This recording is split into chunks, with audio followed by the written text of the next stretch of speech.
Welcome to FrogProgress. In this video we'll be exploring Curriculum Manager from a top-level view to introduce you to navigation and layout. Curriculum Manager is the first component in FrogProgress, in which you configure your curriculum ready for populating the Student Tracker component and for publishing your curriculum onto the internet. You'll be provided with a URL for your school to an instance of FrogOS, which is the engine that powers FrogProgress.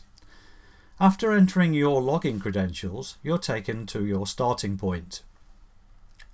Curriculum Manager is an app in FrogOS that can be accessed through Quick Launch, the icon on the frog bar, which is found here at the top of your screen.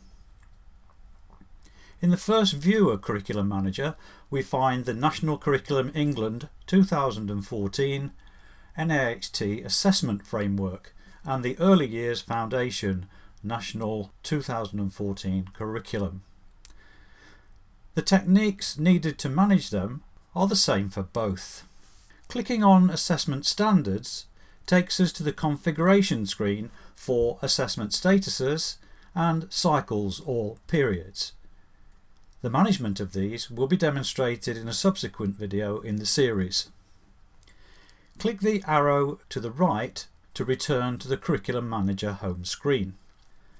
Both curricula are inactive by default until they're turned on. This and the action cog are covered in another video in the series, including managing public access and publishing your curriculum online.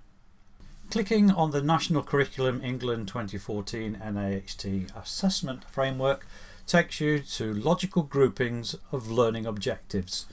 Although all key stages and subjects are shown, you can work with and publish the ones you require.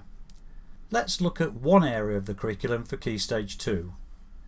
We'll drill down to Mathematics, Number and Place Value. Here we have a list of learning objectives. We can see at a glance if they are key performance indicators, which will be assessed as they are coloured green. Or if the learning objective has been added to the original list, it is indicated by a plus sign in an amber box. Or if the objective has been modified, showing an M in a grey box.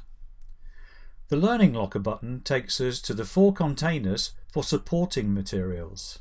They are Teaching Notes, which is a flexible space that could, for example, indicate to teachers where supporting materials are located within the school. Exemplar Standard Materials, showing what is regarded as being good examples of evidence against the learning objective. Core Resources, to support the acquisition of the knowledge needed to achieve the required standard for the learning objective. And extension resources for pupils that have already achieved the required standard and need to be stretched further. Clicking on the cross to the top right will close this menu, which will be covered in detail in a subsequent video. Key Stage 1 and 2 subjects have had KPIs pre-populated by the NHT, but remember that you're free to change these to whatever your school requires. This is not the case for Key Stage 3 or 4, where you determine your own KPIs from the outset.